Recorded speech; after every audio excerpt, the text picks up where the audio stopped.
Alors bonjour, bienvenue à l'émission Tout sur tout, Guillaume Pétrin à l'animation. Aujourd'hui, nous sommes à l'organisme Parents Ensemble et on s'en va parler d'allaitement. Bonne émission! Alors bonjour. Bonjour. Merci d'être à l'émission Tout sur tout aujourd'hui. J'aimerais ça que vous vous présentiez à tour de rôle. Oui, ben moi c'est Nadia Attala, je suis intervenante à la Maison de la famille Parents Ensemble. C'est ça. Puis Depuis combien de temps? Depuis maintenant 12 ans. C'est ça. Puis moi, je m'occupe principalement là, du côté allaitement, côté bénévole aussi à Parents Ensemble. C'est vraiment mon volet là, Ça principal. donne bien. Aujourd'hui, on a la chance d'avoir une bénévole avec nous. Oui, moi, c'est Chantal Nadeau. Je suis marraine d'allaitement depuis 11 ans. Ouais. Je suis maman de 4 enfants que j'ai allaité. C'est pour ça que je suis marraine d'allaitement aujourd'hui. Parfait. Justement, aujourd'hui, à l'émission Tout sur tout, on va parler de l'allaitement principalement. Mais avant, j'aimerais ça, Nadia, que tu nous parles de l'organisme de Parents Ensemble, présentement, où on est dans vos locaux. Oui. Merci de nous accueillir. Bien, ça fait plaisir. Écoute, Parents Ensemble, c'est vraiment un organisme qui offre des services à toutes les familles de la MRC Maria-Chapdelaine. Ça fait qu'on offre des ateliers, on offre... c'est vraiment un milieu de vie aussi. Les gens peuvent venir dans notre salon, cuisine, en tout temps, sur nos heures d'ouverture. Fait que le but, c'est vraiment de pouvoir offrir des services à toute la MRC. OK. Vous êtes une bonne équipe, oui. Oui, on est à peu près entre 8 et 10, 8 intervenants. On offre des ateliers de stimulation 0-2 ans, de 5 ans. On offre aussi un service de garderie pour les mamans qui retournent à l'école.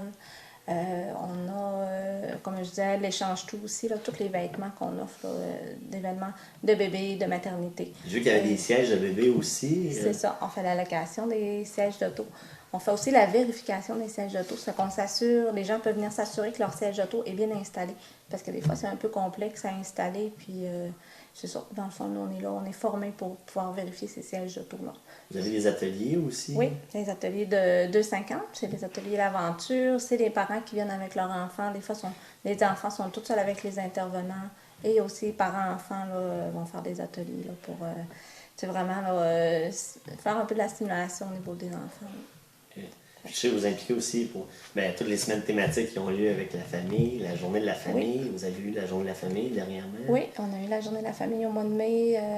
C'est une très grosse organisation. Ça fait que nous, on s'implique à ce niveau-là aussi.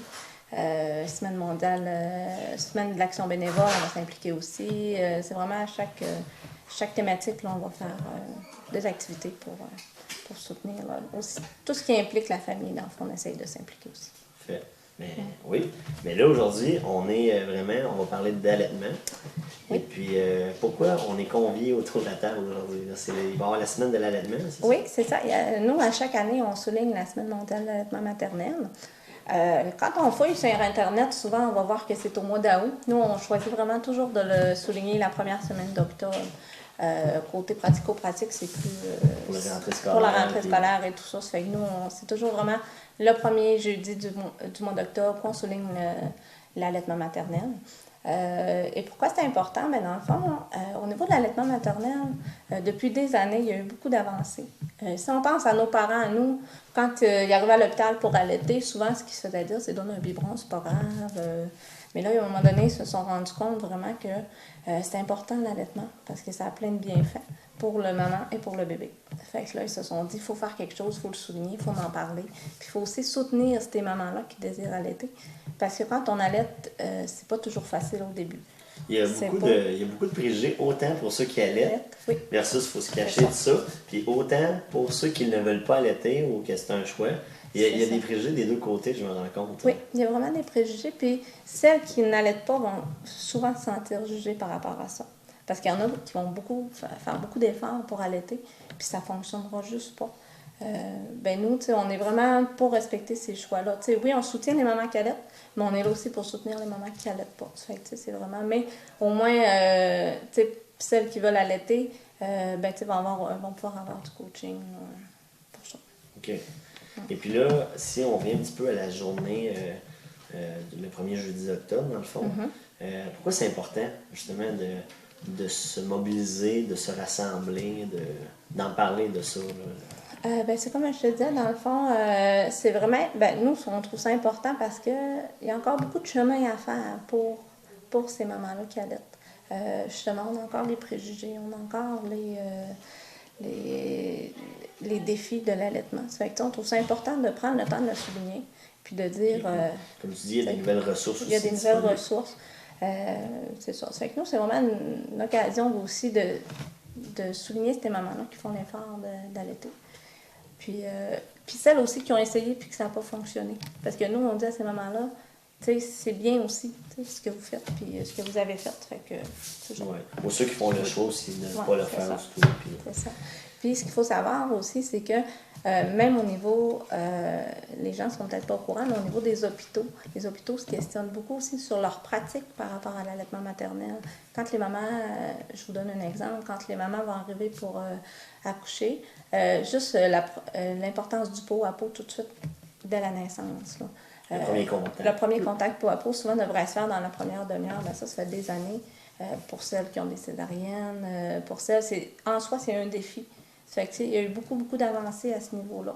Ça fait que oui, dans la communauté, on va faire vraiment une activité pour ces mamans-là, puis les mamans adorent ces activités-là. Mais aussi, il y a un travail qui ne se voit pas nécessairement dans la communauté, mais qui se fait aussi là, de tout le monde de l'hôpital qui se parle puis qui se dit, ben ça, il faudrait que ça change, ça, faudrait que ça change. On fait juste parler du cours de dos à l'hôpital. Ben pas le cours de dos, mais vraiment d'avoir les bébés dans les chambres d'hôpital 24 heures sur 24. Si on recule d'il y a, mettons, 20 ans, les bébés partaient en pouponnière. Ben hop, ça a changé. Ça fait que c'est un peu pour ça aussi que c'est important d'en parler parce qu'il y a des pratiques qui doivent changer pour favoriser autant l'allaitement maternel que le lien d'attachement aussi avec l'enfant. Là. Toi, Chantal, tu es une maman, que tu me dis, une maman de 4 enfants. Oui. Est-ce que tu as été témoin de ces ajustements-là dans les hôpitaux?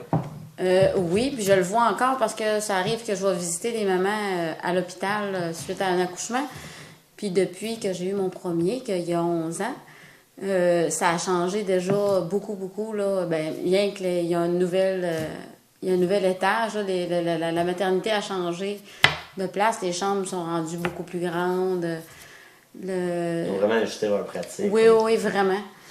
Puis, c'est la base en bout de ligne aussi. Oui. La maternité, c'est la base. Je veux dire, dans un hôpital, on met au monde un enfant, après ça, on le voit grandir jusqu'à la vieillesse. C'est quand même important. Je sais qu'il y a beaucoup d'hôpitaux partout en province qui ont renouvelé leur maternité, justement, dans ce sens-là. C'est ça. Si on venait un peu à la journée qui nous concerne, la journée de l'allaitement qui va se passer, est-ce que tu peux nous en parler? Ça va être où? Ça va être quoi les activités? Bien, dans le fond, ça va être le 1er octobre au motel Chute des Pères à Mistassini. Okay.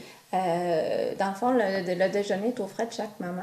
Sauf que ce qui est gratuit, c'est qu'on a une séance photo avec une photographe. Fait que photo maman-bébé ou maman avec... Si elle est accompagnée, mettons, de sa mère ou c'est enceinte, c'est une photo de maman bédaine.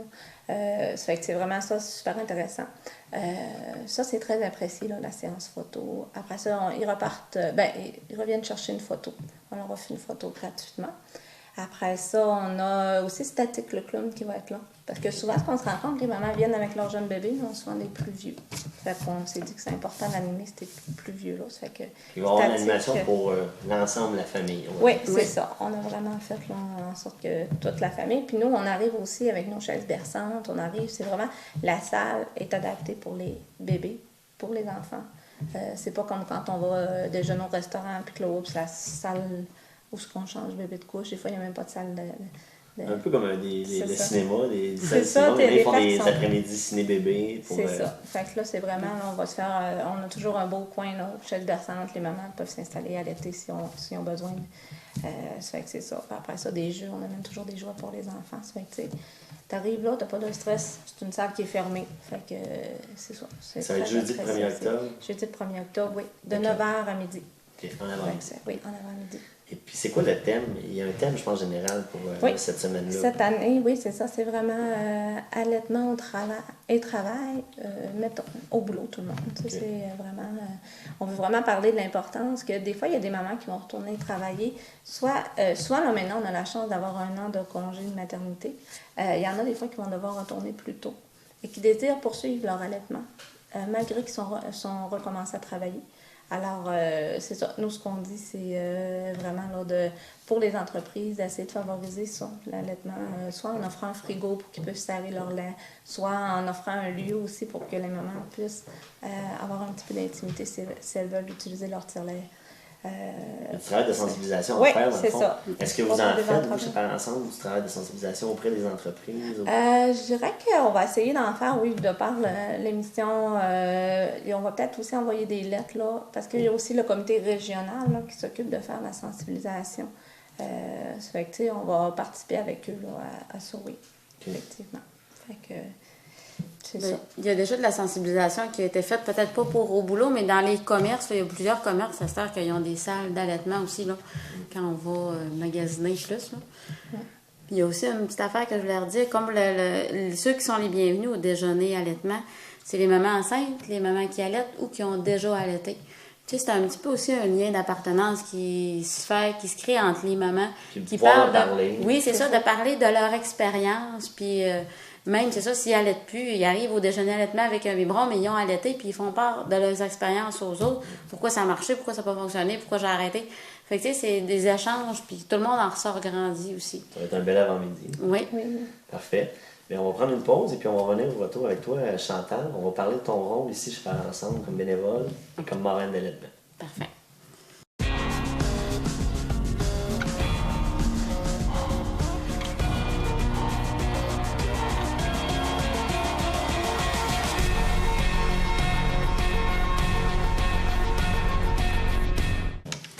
Alors, on est de retour à l'émission Tout sur Tout. Et on parle d'allaitement et on va parler avec Chantal. Oui, moi, je suis marraine d'allaitement, comme je le disais tantôt. Pour être marraine d'allaitement, il faut avoir une base d'allaitement un 6 mois avec un bébé. Puis en plus, on a des formations de base là, avec une consultante en allaitement. Fait qu'on est quand même bien outillés là, pour être marraine. Le rôle d'une marraine, c'est de soutenir la maman qui désire allaiter.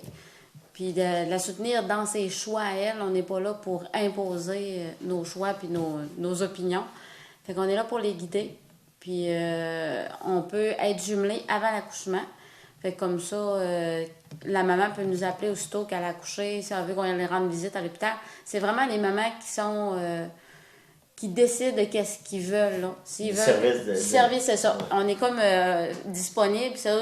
Il y en a qui veulent qu'on aille voir à l'hôpital. Il y en a qui préfèrent attendre le retour à la maison. Il y en a qui préfèrent qu'on n'y aille pas du tout. Coaching par téléphone. Il y en a qui veulent qu'on les... C'est ça. C'est nous qui appellent seulement ou que c'est eux qui appellent seulement. C'est vraiment... c'est personnalisé. C'est personnalisé à chaque maman. Exactement. Puis... on est disponible le jour, le soir, la fin de semaine. C'est combien de bénévoles? On est encore une dizaine? 9 bénévoles. Puis ce qui est fun, c'est qu'on couvre toute la MRC. Ça veut dire que même si tu restes à Péribonca, il y a une marraine qui est de Saint-Augustin qui va y aller. Ça reste un service de proximité. Oui. Les gens ne sont pas obligés de se déplacer. Non, c'est ça. C'est ça, Ça fait combien de temps que tu es marraine? Moi, ça fait 11 ans que je suis marraine d'allaitement. Depuis que tu as eu ton... depuis que j'ai eu mon 6 mois avec mon garçon, mon premier. Okay. Ils m'ont offert, ça t'intéresserait-tu? J'ai dit oui, puis j'ai adoré ça, puis je suis encore. Ça t'apporte quoi, ça, de t'impliquer comme ça au niveau de l'allaitement, au niveau du bénévolat? Puis... c'est rendre service, puis voir la joie des mamans qui, en fin de compte, ils réussissent. Sont comme souvent j'arrive à la maison où la maman m'appelle... Elle est comme désorganisée, démunie face à ce qu'elle vit. Puis quand je repars, tout va mieux. Puis, j'imagine que des fois, ceux qui font le choix de ne pas le faire ou qui décident d'arrêter, j'imagine que ça peut être réconfortant aussi d'avoir quelqu'un de l'accompagner par la suite dans cette décision-là, dans ce processus-là. Parce que souvent, c'est ça, quand ils décident d'arrêter d'allaiter, tu n'arrêtes pas du jour au lendemain, il y a le sevrage qui s'installe, puis il faut y aller tranquillement pour pas que ce soit drastique, là. Fait que oui, on les soutient vraiment. S'il y en a qui nous le disent tout de suite, là, moi, mon objectif, là, c'est d'allaiter, de donner le colostrum. Ben c'est correct, je vais t'accompagner à l'hôpital. Moi, je voudrais me rendre à 6 mois. Ben OK, si tu veux te rendre à 6 mois, on va te... Il y a jusqu'à 6 mois, puis à 6 mois, on va décoller le sevrage, puis on les guide vraiment dans ce qu'ils désirent vraiment. Puis il y en a qui veulent faire l'allaitement allaiter, mettons, 2 boires par jour, puis le reste de la journée veulent donner des biberons, mais on va les expliquer comment ça fonctionne, les biberons, puis on va vraiment les coacher dans ce qu'elles désirent vivre. Okay. Je sais que Nadia, le Morin d'allaitement, c'est un service que vous offrez chez Parents Ensemble. Mais il y a aussi d'autres services qui sont offerts par la MRC ou à grandeur de la MRC. Oui, bien c'est ça dans le fond. Et au niveau des infirmières du CLSC, là, que eux, souvent quand les mamans accouchent, après ça, vont aller à domicile aussi. Les premières, ils appellent ça la visite postnatale. Ça fait que si eux, ils se rendent compte, ils vont aussi soutenir cette maman-là. Ils vont vérifier que le bébé prend bien du poids, que ça se passe bien. Et s'il y a des difficultés, bien, elles aussi peuvent retourner à la maison là, pour s'assurer que l'allaitement est bien installé. Ils vont beaucoup aider au niveau du démarrage de l'allaitement maternel de la mère. C'est ça. Mais aussi, il y a un côté plus, tu sais, les salles d'allaitement. Souvent, on sait qu'on n'a pas toujours envie d'allaiter dans le centre d'achat ou, tu sais, il y a des mamans qui vont le faire, puis c'est merveilleux, là, on les invite à le faire, celles qui sont à l'aise. Puis celles qui ont besoin de plus d'intimité, bien, il y a des salles d'allaitement. Exemple, chez Uniprix, dans le centre d'achat, il y a une salle d'allaitement qui est prévue. Pour ça, les mamans ont juste à aller là. Maintenant, tout récemment, là, à l'hôpital, avant, on n'avait pas de salle d'allaitement. Si on allait à l'urgence, il fallait se trouver, oui. Il fallait se trouver une place, des fois se cacher un petit peu, demander une salle qu'on savait, ils ne savaient pas trop où nous installer. Fait que tout récemment, là, il y a une salle d'allaitement qui est vraiment proche de l'urgence. Fait que les mamans vont pouvoir enfin aller avoir cette place-là tranquille pour allaiter. Même au CLSC ou la vaccination et tout ça, il va y avoir une place aussi. Et aussi, normalement, Normandin, le CLSC Normandin devrait avoir aussi une salle d'allaitement. Puis c'est ça, comme on disait tantôt, les commerces, il y a des commerces qui ont ouvert Mod Shop, Adolbo. Les gens ne savent pas, mais il y a une salle d'allaitement qui est prévue. Il y a une chaise berçante dans dans une salle d'essayage. Des fois, c'est méconnu. Les gens ne savent pas que si je vais chez Mod Shop, je peux allaiter. Oui, il y a une salle d'allaitement pour ça. Fait que, au Hall des Bleuets, la nouvelle crèmerie, c'est ça. Il y a de plus en plus de monde vont penser salle d'allaitement. Ça fait que ça, c'est vraiment super intéressant. On parle d'allaitement, des mamans, des commerces, mais il y a quelqu'un aussi qu'on n'a pas parlé encore par rapport à l'allaitement, c'est le père. Le rôle du père là-dedans, dans l'allaitement, et on se situe comment? Le père est super important dans l'allaitement. C'est vrai qu'on n'avait pas parlé. Souvent, c'est le premier soutien, c'est le plus proche. Puis souvent, moi, quand je fais des visites à la maison puis que le papa est là, je l'implique. Parce que souvent, la maman a besoin d'aide au début. Tu sais, le bébé est petit, puis c'est fragile, ça ne savent pas trop comment maintenir. Puis c'est le papa qui peut être là puis l'aider à porter le bébé. Aussi, qui vient l'encourager les journées que c'est plus difficile. Et c'est lui qui est là pour la soutenir aussi. Fait que si le papa est comme pas en accord avec l'allaitement, que à première difficulté, il dit, ben regarde, donne donc un biberon, mais la maman, elle t'offre pas, elle va abandonner.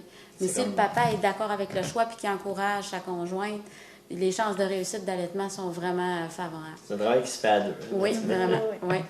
Et puis sinon... Bien là, le père aussi, là, je vais revenir par rapport à la journée du 1er octobre, le jeudi, pour cette journée-là qui va avoir lieu au motel de la Chute des Pères. Oui. Est-ce que le papa est invité à cette journée-là, à cette activité-là? Oui. Le papa, même les grands-parents du petit bébé, tout l'entourage, ça pourrait même être à la limite une amie qui soit... tu sais, la maman peut vraiment venir accompagner. C'est une activité pour tous. Pour tous, oui. C'est ça, c'est vraiment, on souligne l'allaitement. Tout le monde est impliqué dans cet allaitement-là parce qu'on sait que même la mère, la maman qui allaite, si c'est pour l'allaitement, on a encore une personne de plus de notre côté. T'sais. Fait qu'on veut vraiment sensibiliser, oui, la maman qui allaite, mais tout son entourage aussi. Fait que c'est ça. On privilégie ce rôle-là. Là. Ben oui, c'est un travail. C'est ça. Dans le fond, on dit, comme le dit le dicton, il faut un village pour élever une famille, c'est ça. pour élever un enfant. Souvent, ça arrivait quand même assez souvent que c'est des papas qui m'ont téléphoné. Là, ma blonde, ça marche plus, puis elle est gênée de t'appeler, puis il n'y a pas de problème. Fait que le premier contact, c'était le papa qui l'a fait là, pour que je rende visite ou que je donne des informations par téléphone. Là. Fait que, j'ai trouvé ça bien. Là, c'est vraiment... Le papa, il tient vraiment à ce que sa conjointe allaite. C'est important pour lui aussi. Fait que, ces allaitements-là, ça réussit. C'est un accompagnement qui se fait aussi de ce sens-là. Oui. Parfait. Bien, merci beaucoup. Y a-t-il d'autres choses que vous vouliez parler par rapport à la journée, par rapport à... Bien, par rapport au service qu'on offre à Part Ensemble pour l'allaitement, on a aussi la consultante en allaitement des fois qui va faire des visites. Parce que souvent, la marraine d'allaitement, elle est là pour répondre aux besoins des mamans, les problématiques d'allaitement, mais des fois, ça prend un petit peu plus. Surtout s'il y a la douleur ou un problème qu'en tant que marraine, on ne voit pas nécessairement la solution. Bien, une consultante en allaitement, c'est vraiment quelqu'un qui est super spécialisé en allaitement. Là. Fait qu'on a la chance de l'avoir, elle vient presque une fois ou 2 semaines. Fait que, souvent, ça, on le publie sur Facebook. On invite les mamans là, qui ont besoin de la rencontrer à prendre rendez-vous. Fait que ça, c'est vraiment sur rendez-vous super intéressant. Puis aussi, on a l'allocation aussi de tire-lait. Fait que, pour encore là soutenir la maman qui allaite. Si elle a des problèmes avec son allaitement, bien, elle peut toujours nous appeler et dire est-ce que ce serait possible d'avoir un tire-lait? Parce que des fois, la solution au problème d'allaitement, c'est vraiment qu'il faut soutirer son lait pour pouvoir soit leur donner au bébé ou soit des fois si on est trop engorgé. Fait que c'est ça, on a 3 tire-laits qui se promènent. Okay. Il y a plusieurs façons de communiquer avec vous par ensemble. Vous avez votre site web, vous avez le numéro de téléphone, la page Facebook qui est intéressante parce que vous la gardez quand même active de façon régulière. Facebook, là, je dirais qu'à presque tous les jours, on a au moins une intervenante qui est en direct sur Facebook. Là. Souvent, quand on travaille sur notre ordinateur, notre Facebook est ouvert, on répond aux questions. C'est vraiment une belle façon de communiquer avec nous. Puis sinon, par téléphone, ben, il y a toujours quelqu'un qui est à l'accueil. C'est ça, notre force aussi, c'est qu'on privilégie beaucoup l'accueil. Fait que les gens appellent. Les gens veulent venir prendre un petit café. Oui, c'est ça, exactement. C'est pas besoin d'avoir un atelier ou un rendez-vous pour venir en Part Ensemble. Les gens peuvent venir n'importe quand. La maison est ouverte, la maison est grande. Oui, la maison, c'est ça, exactement. Même un petit coin pour allaiter. Il y en a beaucoup, même. Il y en a qui viennent dîner avec nous. Là, ils amènent leur lunch. Puis c'est plus tranquille qu'au restaurant. Ça fait que c'est ça. Nous, on accueille tout ce beau monde-là. Puis ils sont les bienvenus. C'est un rendez-vous le jeudi 1er octobre. Oui. De 9h à midi. Oui, puis les jeudis aussi, il y a les causeries allaitement. Tous les jeudis après-midi, il y a une marraine d'allaitement qui est disponible ici au salon en haut. Puis elle est là pour répondre aux questions des mamans. Mais souvent, c'est les mamans qui sont ici, qui échangent entre eux. Puis quand ils ont besoin d'informations, ils demandent à la marraine.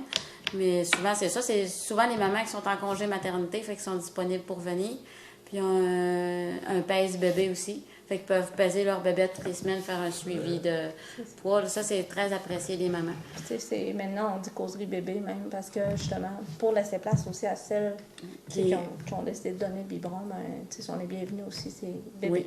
Fait que c'est vraiment de 0 à 1 an, puis les mamans viennent. Puis, tu vois, la semaine passée, il y avait, je pense, 10 mamans qui étaient au salon en haut, puis qui venaient jaser. Puis c'est vraiment super intéressant. Oui, c'est ça. Puis qui donne le sein ou le biberon, il n'y a pas personne qui fait de commentaires. Là, c'est tout... c'est vraiment causerie bébé, c'est ça? Oui, c'est ça, causerie bébé, puis super convivial. Puis... Donc, on invite tout le monde à venir nous rencontrer ici à l'Organisme Part Ensemble. Merci beaucoup des informations que vous nous avez données. Et puis, voilà. Parfait, merci. Alors, c'est ce qui complète l'émission Tout sur tout d'aujourd'hui. Et on remercie beaucoup l'Organisme Part Ensemble et Nadia Dallaire de nous avoir accueillis. Et puis, je vous donne rendez-vous pour une prochaine émission de Tout sur tout.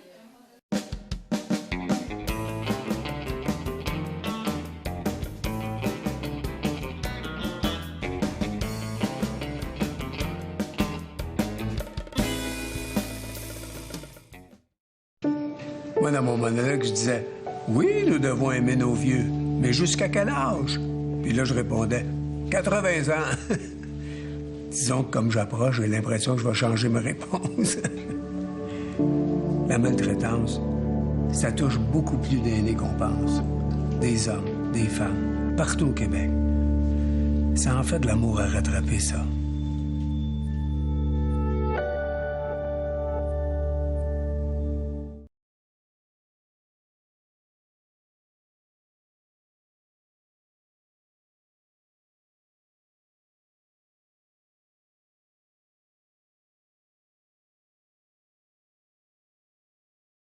Ici, c'est la Thanaisie vulgaire. Donc, on appelle ça aussi jardin de Thanasista. Donc, c'est une très belle plante. C'est une herbacée, mais qui se lignifie dans le bout de sa tige. La partie finale de la plante.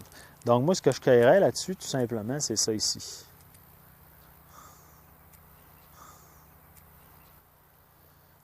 Puis là, il faut faire attention, comme regardez, ça, j'enlèverais ça ici. C'est parce que, regarde, c'est une chenille, puis ça l'aidera pas dans nos cueillettes. Là. Autrement dit, elle va se développer, elle va faire des fils. Puis donc, tu prends rien que les parties, là, tu prends ce qui est beau, là, des beaux boutons jaunes, là. Ce qui est plaisant, c'est de cueillir des fois, là, de rassembler les plants puis de les cueillir ensemble. Donc ça va quand même assez rapide. Tu fais ça comme ça de même. Là. Ça, c'est tout du beau stock. Tu regarde. Tous des beaux boutons, regarde. Ça, c'est tout comestible. Mais il ne faut pas oublier que c'est une plante qui a une certaine amertume. Puis l'amertume, ça veut dire souvent qu'il y a un danger. Le danger, c'est d'en prendre. Tu sais, je veux dire, c'est une épice. Autrement dit, tu n'en mettras pas dans ta bouffe.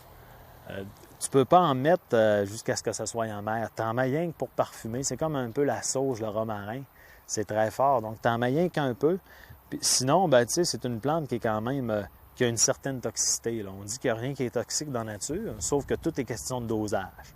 Donc, ça, le dosage est plus faible. C'est pour ça qu'on dit ajoutez-en en parcimonie dans vos recettes n'importe où. Mais tu sais, jusqu'à 10 boutons, il n'y a pas de problème. Mais tu sais, si tu consommais de ça comme ça, de même, sans arrêt, bien là, c'est sûr que tu pourrais avoir des problèmes avec ton système nerveux central. Avec le ciseau, donc, on récolte ça comme ça. Donc, pour rien qu'aller chercher les tubules. Donc, c'est ça l'épice. Le temps de cueillette, d'habitude, c'est du début août, première semaine de août, jusqu'à peu près la 3e de août. Donc, on a 2 semaines et demie pour cueillir la Tanésie. C'est prêt, voyez-vous, c'est bien jaune. Puis ça, regarde, ça, il faut que ça l'attende encore un peu. T'as-tu vu, c'est trop petit, donc c'est pas massif du tout. Donc, ce qui est prêt, c'est quand c'est bien jaune comme ça. Puis quand ça noircit, là, c'est plus le temps de la cueillir. Ça noircit quand même assez rapidement, là, vers la 3e semaine de août. Donc, ça, c'est des plants de l'année passée. On peut voir les plants de l'année passée. Là, ça donne à peu près, moins que ça, là, mais tu sais, c'est noirci, là, le bouton est noirci. Ça ressemble à ça. T'as-tu vu, le pied se lignifie au fur et à mesure qu'elle monte. Donc, c'est des belles feuilles divisées. Donc, en nombreuses folioles, ça ressemble un peu même aux feuilles de la chilée. Donc, très, très aromatique aussi, le feuillage. Puis des fleurs. Des fleurs qui n'ont pas de ligules, de pétales, là, comme on retrouve d'habitude, là, comme des marguerites. Autrement dit, ça ressemble comme à des marguerites, sauf avec rien que le centre. Donc, c'est bien particulier. C'est des tubules. On appelle ça des tubules. Donc, c'est la partie qui est récoltée. Tu sais, ça peut aller jusqu'à 1 mètre. Là-bas, on en cueille des fois qui vont assez haut, là. Puis même quasiment jusqu'à 2 mètres. Son système racinaire est fasciculé, dans le sens que, tu sais, c'est une grosse mode de racines. Donc, avec tout le temps des petits rhizomes là, qui partent puis qui vont se propager. Là. Propagation par le rhizome puis par la graine aussi.